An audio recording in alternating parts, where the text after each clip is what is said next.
Joining me today is an expert who who is a consultant for Sophie Farms and Investment Services, who has seen the inside and outside of agribusiness, not just in theory, but has developed about 35 products which are still in existence and are still surviving. This is Miss Ahmad Sophia Beauty. Thank you so much for joining us today. Thank you, Miriam. It's a pleasure. I'm excited to be here. Yeah, thank you so much for creating time to join us again. Yeah, you're welcome. So my first question is going to be, why do many agribusiness setup fail in Nigeria? Okay, I think it's not far-fetched. The answer is not far-fetched. There are a lot of factors, but first and foremost, I would say is the where many people feel they can't invest in doing a proper market research. I think every other factor still embedded on it, because by the time you do a proper market research, you have a very clear vision of what the product should be and a production of where your products should be in the next 5 to 10 years. So because when you do a proper market research, you're able to understand your product, you're able to do competitive analysis, you're able to understand who your competitors are and how to match them.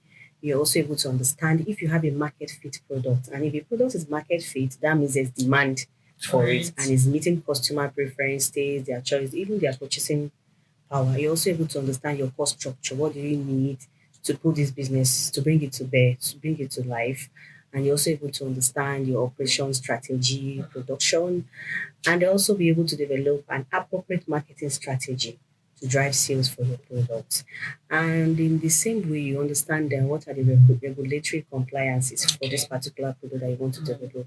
And if it's something you think you can pursue or you cannot pursue. But in the case where some of these things, these factors that I have mentioned, are not being taken cognizance of or even being implemented, you now go to build a product that's not sustainable.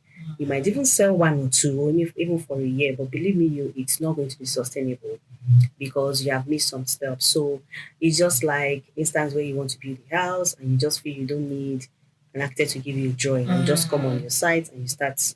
So at the end of the day, you didn't even employ the services of a quantity surveyor to give you a bill of quantity, and you are just doing everything offhand.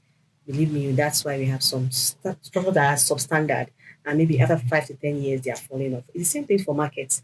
So if you mix the basics, you don't develop the product properly, know what's there, whether it's even a viable product, whether it's a physical product, whether the profit margin can take the business up to the point where it needs to scale, or there are other ways you need to adjust the product to get the best of what you want, definitely is bound to fail, especially where you didn't even do product testing, because your market survey, your product development is going to cover for product testing and viability, and you get validations whether these products should go to the market or you should readjust it, or it fits into the particular target audience that you have in mind, or you need to even adjust it.